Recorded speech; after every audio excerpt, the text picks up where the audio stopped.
తిరి kitchen 2903కి స్వాగతం. ఈరోజు video చింతపండు పులిహార. చింతపండు పులిహార ఒక్కొక్కళ్ళు ఒక విధంగా చేస్తారు కదండీ! ఇదైతే నేను చేసే విధానం. ఒకసారి ట్రై చేయండి, చాలా బావుంటుంది. ముందుగా దీనికి కావాల్సిన పదార్థాలు తయారు చేసే విధానం చూద్దాము.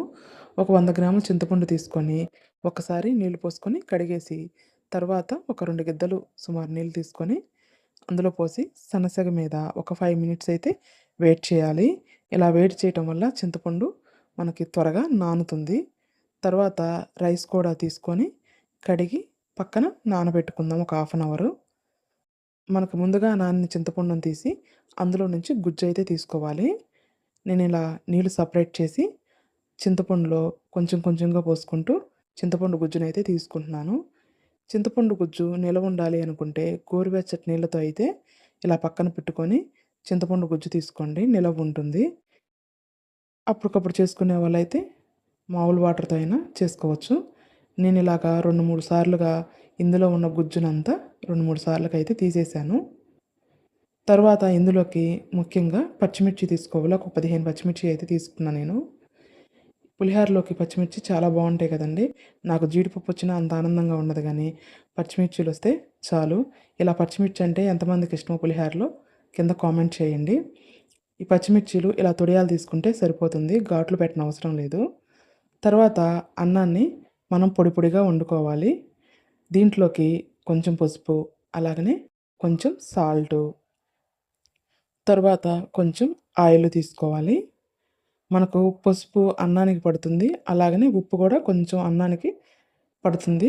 ఈ ఆయిల్ వేసుకోవటం వల్ల అన్నం అనేది పొడి పొడిగా వస్తుంది. నేను ఇవన్నీ వేసుకొని ఒక్కసారి మూత పెట్టి మగ్గనివ్వాలండి అన్నాన్ని. మనం ముందుగా తీసి పెట్టుకున్న చింతపండు గుజ్జుని స్టవ్ మీద పెట్టుకొని మీడియంలో కలుపుకుంటా ఉండాలి. ఇలా కలపకపోతే చిందుతా ఉంటుంది కదా! తరువాత ఒక గుప్పెడు కల్లుప్పు తీసుకున్నాను. మీకు గుప్పెడు అర్థం కాకపోతే ఒక చిన్న టీ గ్లాస్ తీసుకోండి. మనకు చింతపండు గుజ్జు కొంచెం ఉడికిన తరువాత పచ్చిమిర్చి తీసుకోవాలి. ముందే తీసుకోకాకండి, మెత్తబడిపోతాయి. ఇలా సగం ఉడికిన తర్వాత నేను పచ్చిమిర్చిని తీసుకుంటున్నా. దీనికి ఘాట్లేం అవసరం లేదండి. ఇలా తొడియాలు తీస్తే చాలు, చక్కగా చింతపండులో గుజ్జులో ఉడికిపోతాయి పచ్చిమిర్చి అయితే. ఇలా ఉడుకుతున్నప్పుడు కొంచెం పసుపు, అలాగనే కొంచెం ఆయిల్ వేయండి. తర్వాత ఇందులోకి ముఖ్యంగా బెల్లం అనేది తీసుకోవాలండి. చిన్న ముక్క బెల్లాన్ని తీసుకోండి. అస్సలు దీన్నైతే స్కిప్ చేయొద్దు. చాలా బావుంటుంది పులిహోరలోకి. మనం లాస్ట్ ఒక 10 మినిట్స్‌లో అలా దించబోతా ఉండంగా బెల్లం వేసుకోండి, సరిపోతుంది.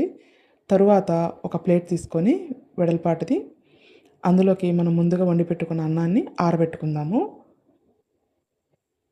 ఇలా అన్నం అంతా ఆరబెట్టుకున్న తర్వాత కొంచెం ఇలాగ గెంటుతో పక్కకని కొంచెం పసుపు, అలాగనే కొంచెం కరివేపాకు తీసుకోవాలి. మనం ముందుగానే ఆవాలు, జీలకర్ర, మెంతులు 3 వేయించి పొడి చేసి పక్కన పెట్టుకోవాలండి. ఆ పొడి కూడా తీసుకోండి, బావుంటుంది పులిహోరకి. ఒక అర స్పూన్ అయితే తీసుకోవాలి. అలాగనే అన్నం కొంచెం బాగా కలిసిద్ది కదండీ! ఆయిల్ వేస్తే పొడి పొడిగా వస్తుంది. అందుకని కొంచెం ఆయిల్ తీసుకోవాలి. అన్నాన్ని ఇలా కప్పేసి ఒక 5 మినిట్స్ పక్కన పెట్టండి. చక్కగా స్మెల్ పడుతుంది రైస్‌కి. మనకు ఈ విధంగా రెడీ అయితే చింతపండు గుజ్జు అయితే తయారైపోయిందండి. దీన్ని తీసి పక్కన పెట్టుకుందాము. ఇప్పుడు ఒక 5 మినిట్స్ ఆగిన తర్వాత ఈ రైస్‌ని బాగా కలుపుకుందాము. ఈ స్మెల్ అంతా ఈ రైస్‌కి పట్టే విధంగా కలిపేసేసేయండి. ఇలా కలుపుకున్న తర్వాత మనం ముందుగా ఉడికించి పెట్టుకున్న చింతపండును వేసుకోవాలి. చింతపండును వేసుకొని ఒకసారి కలుపుకుందాము. ఇలా అంతా కలిసే విధంగా ఒకసారి కలుపుకోవాలి. ఇప్పుడు దీనికి తాలింపు పెట్టుకుందాము. ఒక చిన్న గిన్నె తీసుకొని అందులోకి ఆయిల్ వేసుకోవాలి. ఆయిల్ హీట్ అయిన తర్వాత ఎండుమిర్చి వేసుకుందాం. తర్వాత పల్లీలు తీసుకోవాలండి. పల్లీలు అనేవి కొంచెం ఎక్కువే తీసుకోవాలి. పల్లీలు, పచ్చిపప్పు ఎక్కువ తీసుకుంటే పులిహోరకి బావుంటుంది. మనకు తింటుంటే నోటికి తగులుతా. తర్వాత కొన్ని జీడిపప్పులు, అలాగనే ఆవాలు, చాయపప్పు, జీలకర్ర ఇవి కూడా వేసి ఒక్కసారి అయితే కలుపుకోవాలి. మనకు సన్నసెగ మీద ఈ తాలింపు వేగితే టేస్ట్ అనేది బావుంటుందండి. సన్నసెగ మీద నిదానంగా వేయించండి. మనకు ఇలా వేగిన తర్వాత దించే ముందు ఇంగు వేసుకోవాలండి. ఇంగు మంచి టేస్ట్‌నిస్తుంది పులిహోరకి. అసలు మిస్ చేయకండి. తర్వాత స్టవ్ ఆపేసేసి కరివేపాకు వేసుకోవాలి. ఈ తాలింపుని తీసుకెళ్ళి ఇప్పుడు మనం ఈ పులిహోరలోకి వేసుకుందాము. ఈ తాలింపే మెయిను మనకు పులిహోరనైతే మంచి టేస్ట్‌నైతే ఇస్తుంది. అందుకని తాలింపు గింజలు ఇవన్నీ కూడా కొంచెం ఎక్కువ తీసుకున్నా నేను. ఒకసారి ఈ తాలింపంతా అన్నానికి కలిసే విధంగా బాగా కలుపుకుందాము. ఈ పులిహోరకు కాంబినేషన్‌గా మిరపకాయ బజ్జీలైతే చాలా బావుంటాయండి. ఎంతమందికి ఇష్టమో ఒకసారి కామెంట్ చేయండి. అలాగనే కొంచెం సన్నగా కట్ చేసిన కొత్తిమీరను కూడా వేసుకొని ఒక గిన్నెలోకి తీసుకుందాము.